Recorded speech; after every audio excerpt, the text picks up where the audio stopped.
dia 11 de setembro de 2021. Hoje estamos iniciando aqui o capítulo 2 deste livro. Estamos na página 13 do PDF do livro A Vida Contemplativa de Joel Goldsmith.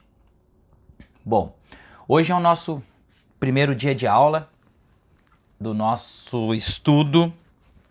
Então nós vamos começar lá no grupo o nosso primeiro dia de aula. Então hoje já partimos desse princípio, né? O nosso primeiro dia de aula lá no grupo. E esse dia ele tem uma certa significância, né? É a queda da Torre Gêmeas. 11 de setembro, dia que aconteceu, que houve a queda da Torre Gêmeas nos Estados Unidos. A Torre de Babel ruiu e caiu. Então, gente, é uma simbologia muito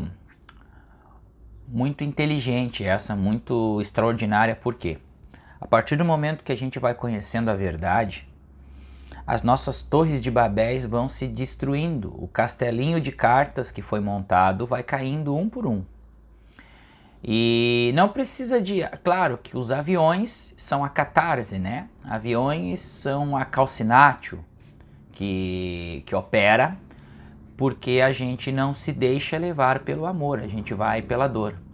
Então a calcinatio, quando opera, ela vem e dá o choque mesmo pra gente se dar uma ligada, dar uma acordada. E quando a gente vai aprofundando nesses estudos, tudo aquilo que a gente pensava crer que era real vai sendo desconstruído automaticamente. Então nós vamos iniciar aqui o nosso estudo no texto, apagando nossos conceitos de Deus, oração e graça. A religião é uma experiência individual e não apenas é impossível entrar no céu 2 a 2, 4 a 4 pessoas. Mas, mesmo qualquer tentativa de fazê-lo deve resultar em fracasso. Por exemplo, aqui, o que o Joel quer dizer aqui, né? A experiência de iluminação, religiosidade, esse negócio de ir para dentro é sempre de um a um, é individual, gente. Não existe iluminação em grupo. Não existe iluminação em grupo de pessoas, grupos de estudo, não. Existe a iluminação interna, porque o estudo é que para que a pessoa vai se aprofundando naquele assunto, que ela tenha onde trocar uma ideia, tirar as suas dúvidas, e a sua prática diária, a sua devoção consigo mesmo é que vai chegar à iluminação espiritual, tá ok? Então não existe essa coisa de grupo de meditação, para meditar para o mundo, para meditar. Existe sim uma hora de devoção onde todos nós entramos em conexão e a gente está meditando todo momento com outras consciências que estão na mesma frequência. E aí nós fizemos o trabalho em prol do mundo, tá? Então essa questão, porque por isso que não evoluiu a questão da consciência, porque no Oriente é assim, grupos de meditação para lá, grupos para cá, surgiu uma onda de grupos de meditação, né? Então nada aconteceu. Então, como o Joel sempre traz, a gente precisa mudar a nossa maneira de orar, né? Dentro dessa meditação, será que nós estamos pedindo alguma coisa? Então, por isso que é individual. Cada um de nós conhecer a verdade e deixar a verdade fluir através de nós. Se uma pessoa está interessada em um estilo de vida espiritual, em buscar o reino de Deus ou encontrar uma solução para os problemas humanos, é necessário que essa pessoa embarque em sua missão sozinha. Isso não significa que, se o marido ou a esposa também desejarem estabelecer-se em tal missão, ele ou ela deveriam fazê-lo. Mas devido à própria natureza dessa busca, cada um deve encontrar seu caminho dentro de si mesmo, sozinho. Duas pessoas podem progredir na mesma proporção, porque não há duas pessoas no mesmo nível de consciência. E, portanto, a vida religiosa é aquela que deve ser vivida dentro do indivíduo, independentemente de quanto é compartilhado externamente. Ninguém pode conseguir esta vida por outra pessoa. Cada um deve conseguir por si mesmo. Tá aí, Tá aí a explicação de que tá aí a confirmação do que o Joel vem nos trazendo sobre essa questão, tá? Grupo de estudo é para trocar ideias. Classe de estudo é para tirar dúvidas, aprender a ficar firme na rocha da verdade. E o restante é você mesmo. Os escritos e gravações do Caminho Infinito encontra-se o relato de minha própria busca por Deus, o modo, os meios e a realização. Isso foi estabelecido apenas para mostrar que, como, entre parênteses, um indivíduo alcançou esses livros e gravações como o indivíduo alcançou. E esses livros e gravações são oferecidos a você na esperança de que você os leia, estude ou escute e os coloque em prática. E na medida em que se provem bem-sucedidos, viver com eles através deles. Em poucos anos, muitos milhares que seguiram o caminho infinito, conhecido como o caminho infinito, encontraram, em certa medida, paz, harmonia, segurança, a proteção e o suprimento deles. Ao ler e estudar o caminho infinito, no entanto, você não está ligado a isso. Você é, em todos os momentos, um agente espiritual livre, livre para vir a nós ou qualquer um de nossos alunos que estão ativos no trabalho, mas tão livre e a qualquer momento para não vir, sempre livre para encontrar o seu próprio caminho. Você não tem obrigações, você não tem constrangimentos, e se o caminho infinito não se mostra eficaz em seu caso individual, você tem a liberdade de sempre buscar mais, até encontrar um ensinamento particular que é seu. Então aqui o nosso tradutor Jean Carlos, ele coloca uma nota aqui embaixo, né? Ora, mesmo seguindo fielmente, digamos que pequenas adaptações são inevitáveis, da nota do tradutor. O que significa essas adaptações, gente? Joel estudou a tudo para chegar ao caminho infinito. Nós temos acesso hoje à informação. Nós temos a internet, nós temos as pesquisas, nós temos livros e livros e livros, né? Existe um livro chamado Tao Te Ching, um livro que Lao Tzu escreveu. Esse é um livro de altíssima compreensão, de altíssimo grau espiritual, altíssimo mesmo. E o Caminho Infinito também, mas este livro de Lao Tzu, ele é impossível de se entender a menos que tenha alguma compreensão espiritual. Então já foi dito isto, né? Que quem ler aquele livro ali, que é o Tao, o que significa o Tao, o que é soltar, a menos que não tenha um mínimo de entendimento sobre mecânica quântica, sobre isso aqui que Joel está dizendo, porque assim, chegar diretamente nos estudos de Joel é uma dádiva, mas entender o que o Joel está dizendo de início é muito difícil, porque Joel é o infinito, é o caminho infinito, é a unidade infinita, e entender que como ele vive no oceano do Espírito infinito, que ele está totalmente se deixando fluir pela presença, é complicado porque no início a gente quer resolver os nossos problemas, quer resolver as nossas dívidas, resolver nossas questões pessoais. Então a gente procura algo para nos agarrar, para ter um pouco de fé. E aí é que entra toda a controvérsia da relação de oração, que Joel deixa bem claro que orar não é pedir nada a Deus. Nós não, de novo eu vou falar, né? Nós não precisamos pedir mais nada para Deus.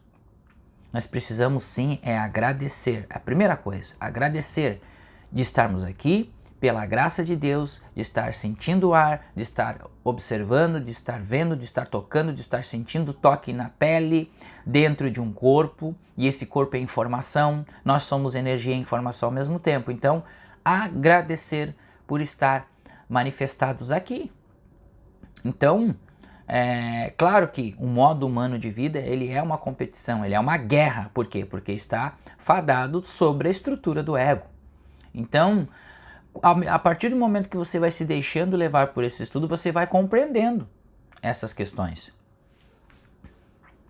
Você não tem nenhuma obrigação comigo ou com a mensagem do Caminho Infinito. Olha aqui, o Joel está deixando bem claro, né, que todo estudante, ele não tem obrigação, Joel não tem obrigação com um estudante algum E o estudante também não tem a obrigação de ficar estudando o caminho infinito, tá?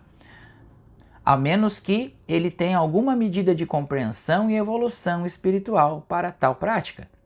Não há nada com o compromisso de praticar e, portanto, não há associações ou vínculos a serem dissolvidos.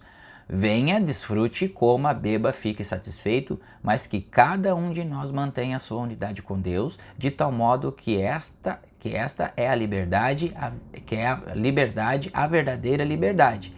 E a obrigação de cada um, e a obrigação que cada um tem é para o seu Criador, não para qualquer homem.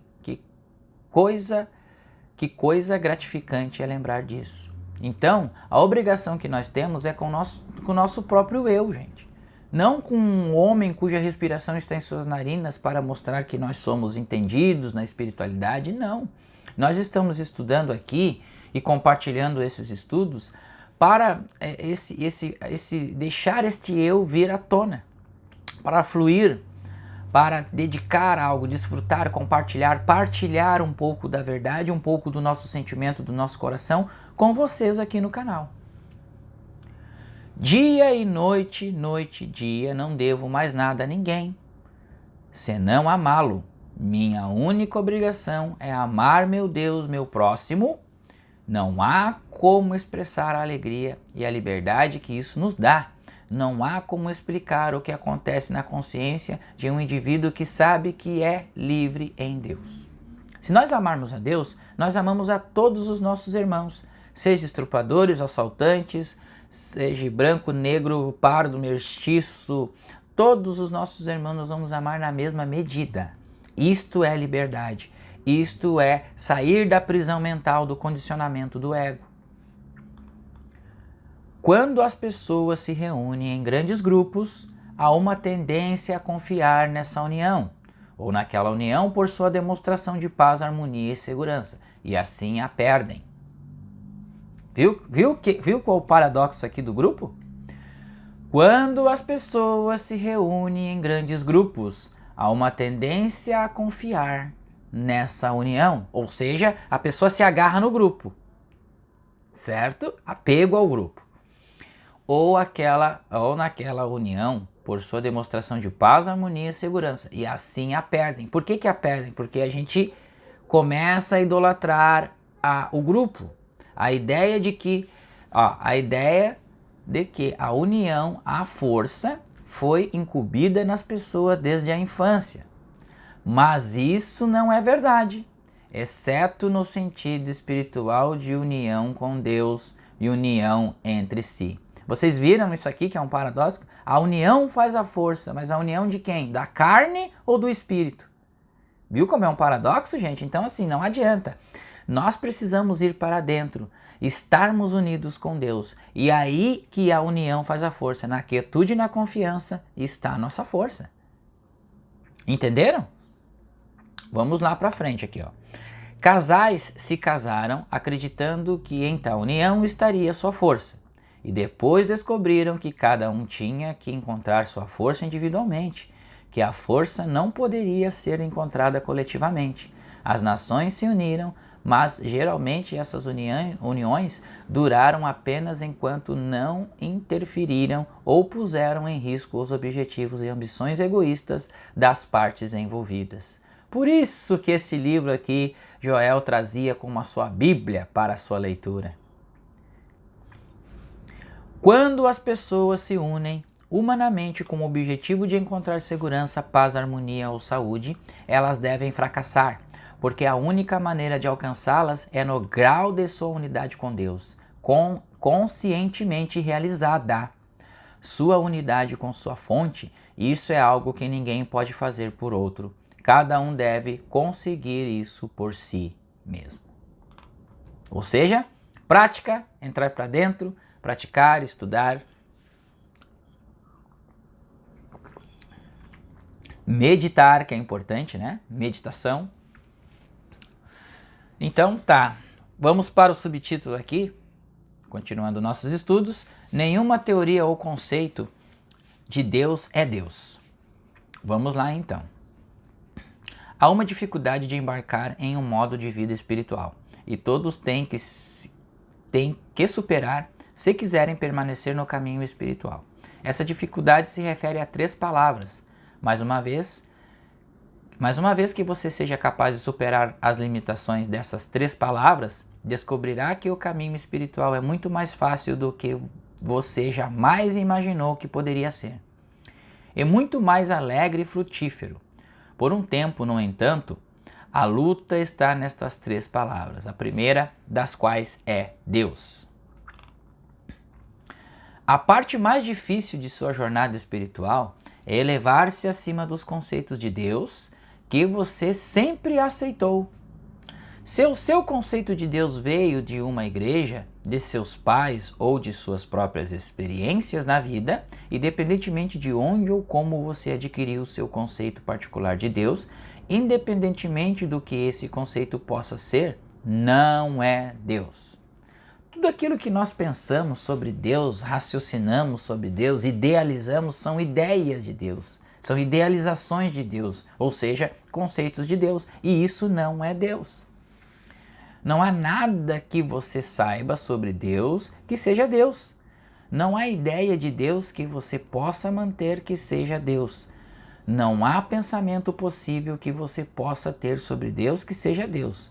Não faz diferença qual seja a sua ideia ou conceito, permanece uma ideia ou um conceito. E uma ideia ou um conceito não é Deus. E assim todo estudante deve eventualmente perceber que ele tem que se elevar acima de todos os seus conceitos de Deus antes que ele possa ter uma experiência com Deus. Vocês acham que achamos que fosse fácil, né? Pensar em Deus e realizar Deus? Não. Então é só acima disso que nós encontramos Deus, ou seja, em nada para se agarrar, em nada para se pensar, em nada, somente sentir. Independentemente do conceito de Deus, seja ele hebreu, protestante, católico, oriental, ele faz muito pouco pelo mundo.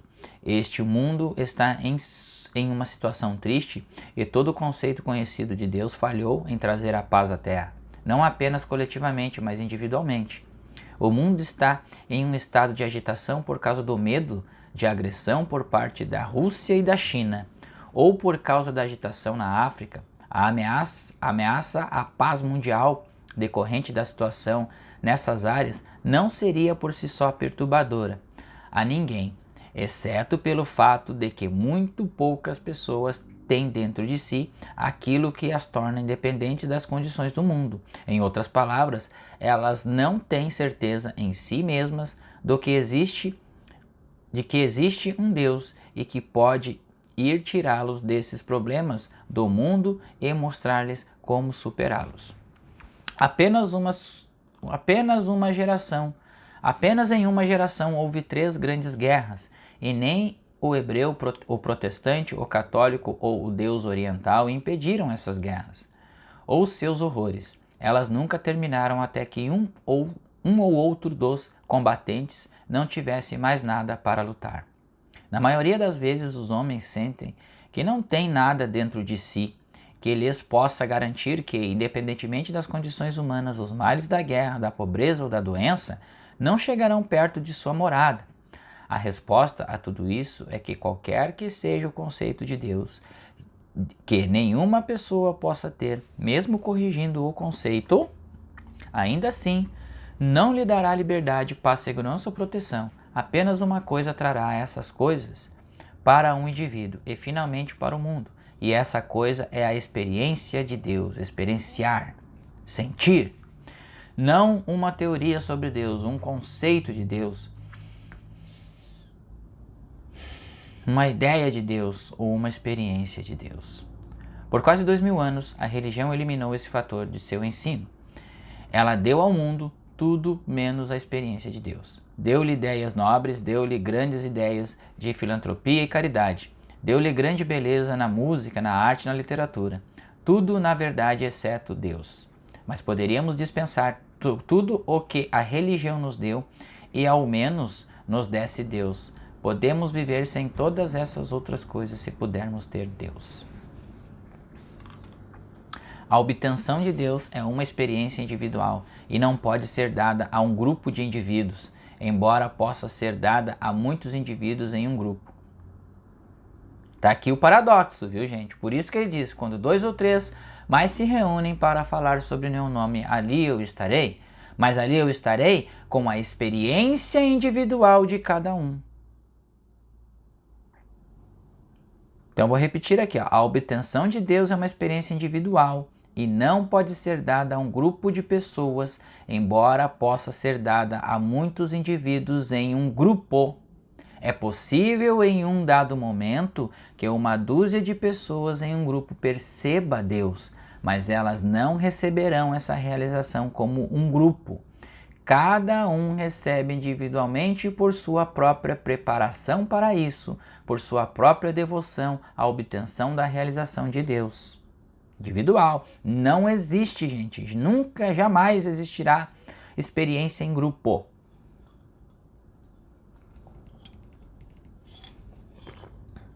E a cura metafísica é individual também.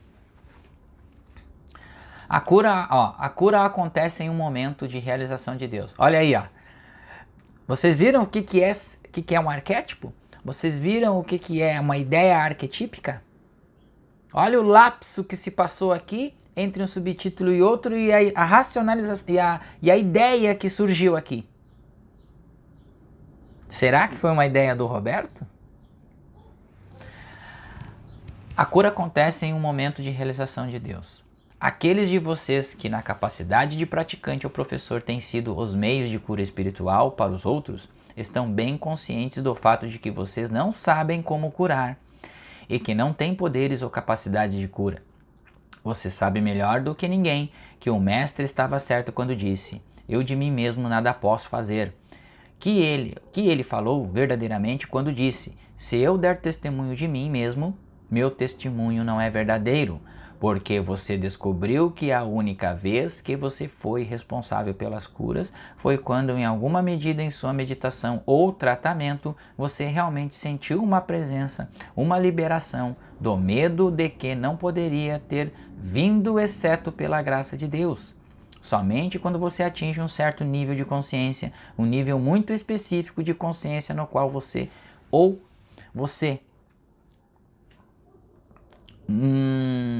vou repetir aqui, gente, tá? No nível de consciência, um nível muito específico de consciência no qual você ou eu percebeu a presença de Deus, ou percebeu o nada absoluto de qualquer coisa que não foi ordenada por Deus, você já foi capaz de trazer cura.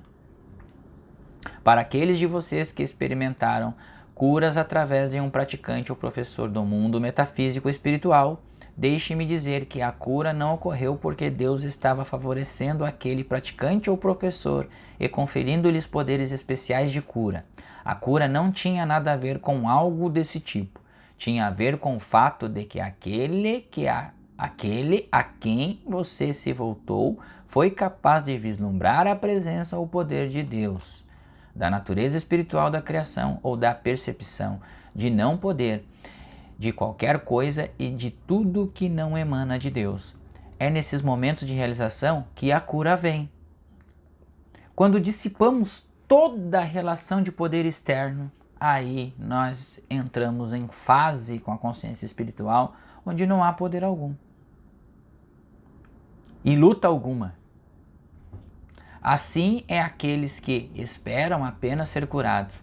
Devem, é claro, em algum grau, tentar perceber a natureza de Deus, mas aqueles de vocês que se engajam em um ministério ativo de cura devem entender que todo o seu conhecimento da verdade não tem valor.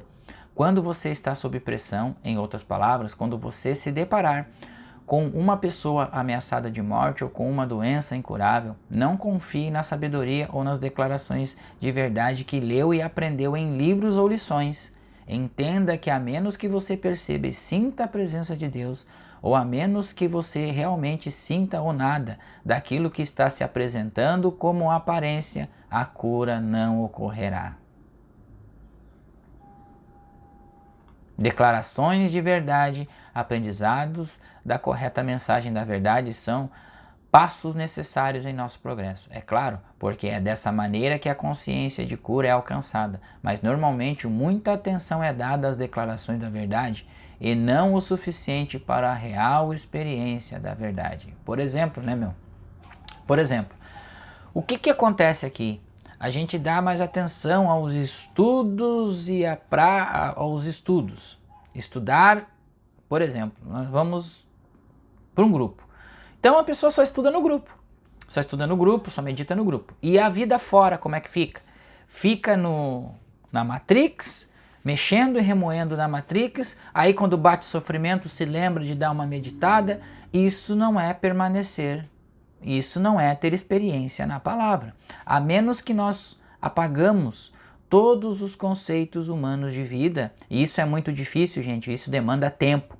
Tá? Então por isso que nós transitamos entre dois mundos, mas precisamos soltar a questão da matéria, tá? E viver a partir desta onda.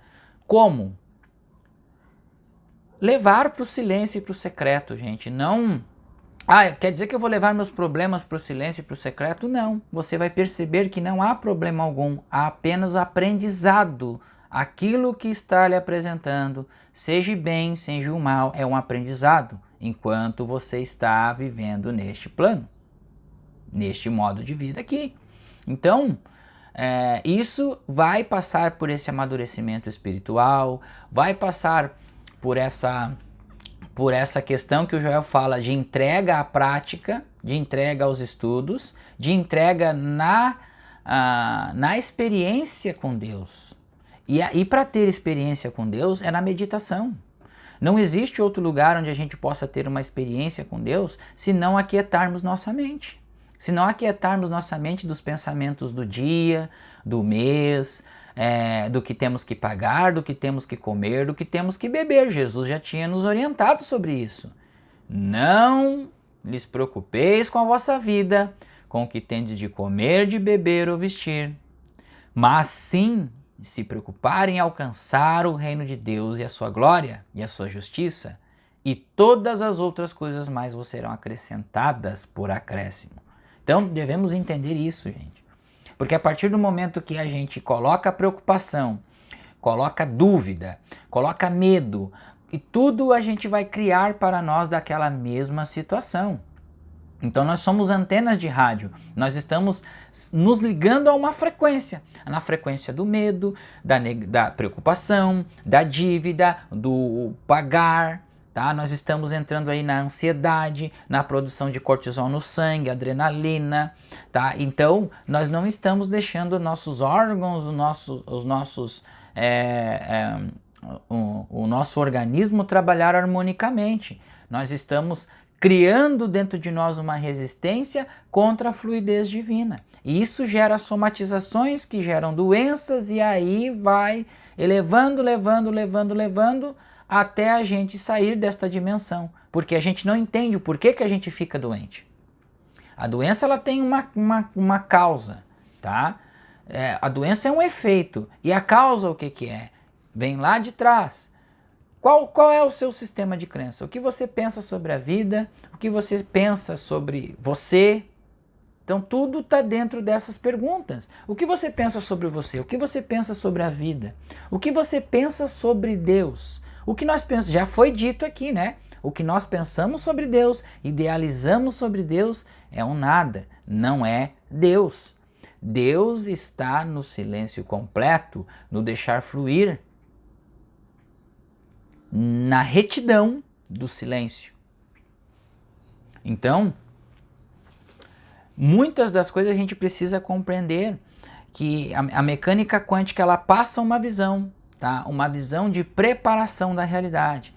Os escritos do Caminho Infinito, o Tao Te Ching, eles passam o que acontece quando começamos a experienciar o toque, o apassã do Espírito Infinito em nós. O apassã, que a gente sente aquela emoção, aquela emoção de alegria que vem, aquele gelo, aquela emoção que vem de dentro, assim, que vem do centro do ser e que sobe, assim, e você não controla aquilo, você quer rir, você quer gritar, você quer pular, você quer correr de alegria. Isso é um ínfimo, é um encostar desse espírito, é um mínimo de manifestação desse espírito em nós. E a gente tem, primeiramente a gente tem momentos disso. Quando a gente começa a tocar esta consciência, a gente tem momentos disso. E a partir do momento que a gente vai aprofundando, a gente vai aumentando esses momentos. Primeiro a gente compreende, por isso que, gente, não é o tempo de estudo, é compreensão. Mas esta compreensão ela pode durar 1 ano, 2 anos, 3 anos, 4 anos, 5 anos, 6 anos, 7 anos, 8 anos, 9 anos, 10 anos, 11 anos e enfim 15 anos, 20 anos ou 30 anos. Depende da sua entrega, depende da sua devoção, depende do seu hábito diário, depende de como que você se levanta da cama, se você pensa em Deus ou nos problemas. E qual pensamento que você tem primeiro? Você tem pensamento primeiro em Deus, pensamento de agradecimento, que é ali onde você está é solo sagrado, ou você está pensando no que você vai fazer no dia, conta que você vai pagar, problemas que você vai resolver, e aquela hora você está atrasado. Então tudo isso, gente. Qual pensamento você tem primeiramente antes de você colocar os pés no chão para você entrar no mundo da Matrix? Certo, meus irmãos? Então ficamos por aqui com este vídeo, primeiro vídeo do capítulo 2, parte 1. E nós vamos no próximo vídeo entrar para a página 17 do PDF, vocês que estão nos acompanhando aqui. No subtítulo, na parte 2 deste capítulo 2, orações que buscam favores de Deus são fúteis. Vamos lá, então, até o próximo vídeo, com a paz de Cristo. Lembrando, gente, que abaixo desse vídeo vai ter um link de um grupo do WhatsApp, tá? Aqueles que tiverem curiosidade de conhecer e quiserem estudar conosco ali, só clica nesse link ali e abaixo vocês entram lá no grupo de transição para receber informações sobre o grupo de estudo. Tá ok, gente? Um forte abraço, paz do Cristo a todos e até o próximo vídeo.